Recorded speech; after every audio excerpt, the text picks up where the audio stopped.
So final గా మీరు పెళ్లిళ్ళు చేసుకోవద్దు అని క్లియర్ గా అది నా చెప్తున్నారు. పర్సనల్ అభిప్రాయం మాత్రమే. మరి మీ పర్సనల్ అభిప్రాయం Personal పెళ్లిళ్ళు అభిప్రాయంలో చేసుకోకూడదు అంటే మరి పెళ్లిళ్ళు మీరు ఎందుకు చేసుకోవద్దని. చేసుకున్నారు పెళ్లి? అంటే నేను పెళ్లి చేసుకున్న టైంకి ఇంకా అడ్వకేట్ కాలేదు కాబట్టి చేసుకున్నాను. నేను అడ్వకేట్ అయి ఉంటే మాత్రం పెళ్లి చేసుకోవద్దునేమో. ఇప్పుడు అడ్వకేట్ అయిన తర్వాత ఎప్పుడైనా డివోర్స్ ఇద్దాం అనుకున్నారా మీ వైఫ్ కి మీరు? నా లైఫ్ లో ఉన్న బ్యూటీ ఏంటంటే చాలా మంది, ఇప్పుడు మీరు అడిగిన క్వశ్చన్ చాలా మంది అడుగుతున్నారు. చాలా మంది ఏమనుకుంటారంటే బీయింగ్ ఏ డైవర్స్ అడ్వకేట్, ఈయన జీవితంలో ఏదో టాప్ మోస్ట్ డైవర్స్ అడ్వకేట్ కాబట్టి ఈయన జీవితంలో డైవర్స్ అన్న జరిగి ఉండాలా, లేకపోతే రిలేషన్షిప్ అన్న ఖరాబ్ అయి ఉండాలి కాబట్టి ఈయన డైవర్స్ ఇప్పించేస్తున్నాడు అనుకుంటారు. కానీ బ్యూటీ ఆఫ్ మై లైఫ్ ఏంటంటే నేను చైల్డ్హుడ్ అంటే నా వైఫ్ ఏదైతే ఉందో నా చైల్డ్హుడ్ ఆమె. ఓకే. సో చిన్నప్పటి నుంచి నాకు ఊహ తెలిసినప్పటి నుంచి ఆ అమ్మాయి నాకు తెలుసు కాబట్టి, ఆ అమ్మాయికి నేను తెలుసు కాబట్టి ఏంటంటే నా కోపము, ఆవేశము, తిండి, హ్యాబిట్స్, ఫైనాన్షియల్, కెరియర్ అనేది చిన్నప్పటి నుంచి ఇద్దరికి అలవాటు అయిపోయింది కాబట్టి అట్లా ముడిపడిపోయింది ఇంకా. సో మా మధ్యలో ఎప్పుడు మీరు నమ్మినా నమ్మకపోయినా మీ ఇద్దరం కలిసి ఒక 25 years అయింది. 25 years సక్సెస్ఫుల్. 25 years దాటింది మీ ఇద్దరం కలిసి. అంటే ఊహ తెలిసినప్పటి నుంచి ఈ 25 years దాటింది కదా. 25 yearsలో నాకు తెలిసి ఒక 2 to 3 times కంటే ఎక్కువ పెద్దగా ఏమి వాదనలు కానీ గొడవలు కానీ కాల. అలా ఎలా ఉంటారు?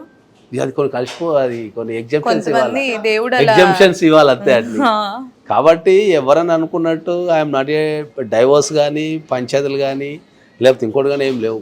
ఏదన్నా కూడా ఏంటంటే రిలేషన్షిప్ అనేది ఏంటంటే ఒక వ్యక్తిని ఇబ్బంది పెట్టినంత కాలం. చాలా రిలేషన్షిప్స్ ఎక్కడ ఖరాబ్ అవుతాయి ఏంటంటే ఒక వ్యక్తిని ఫోర్స్ చేయడం ద్వారా కానీ ఖరాబ్ అవుతుంది. ఒక వ్యక్తిని గౌరవించకపోవటము, ఫోర్స్ చేయటం.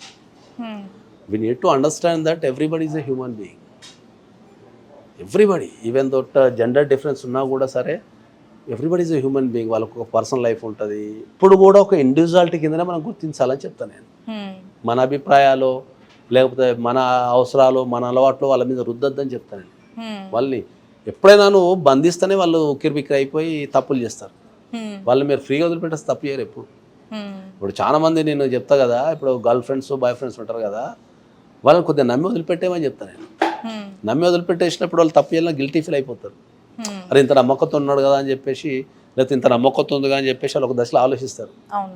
వాళ్ళు నూగా కూర్చొని ఫోన్ చేసి హరాస్మెంట్ చేసినాం అనుకో, first time, second time, third time, fourth time చాలా దొబ్బేరా అంటారు కదా. ఏంద్రా అయ్యా నీ ఊక గంట కాల్ చేస్తున్నావు అది కూడా వెళ్ళిపోతారు.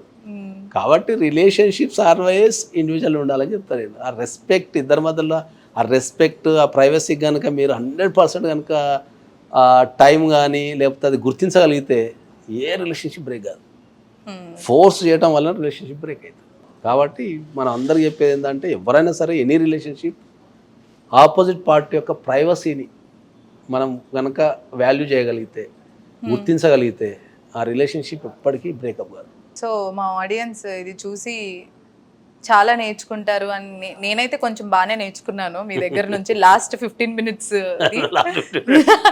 ఆ పార్టీ మీకు కావాలి. So that was really nice meeting you and talking about this. ఎందుకంటే ఈ ప్రెసెంట్ సిచ్యువేషన్, ప్రెసెంట్ టాపిక్ ఇది ఎక్కువ అవుతుంది, ఒక రిలేషన్షిప్ కానీ ఒక మ్యారీడ్ లైఫ్ కానీ. అండ్ నేను కూడా ఎవరైనా నా ఫ్రెండ్స్కి హెల్ప్ చేయాలంటే మీ నెంబర్ ఇస్తాను డివోర్స్కి. So thank you so much అండి.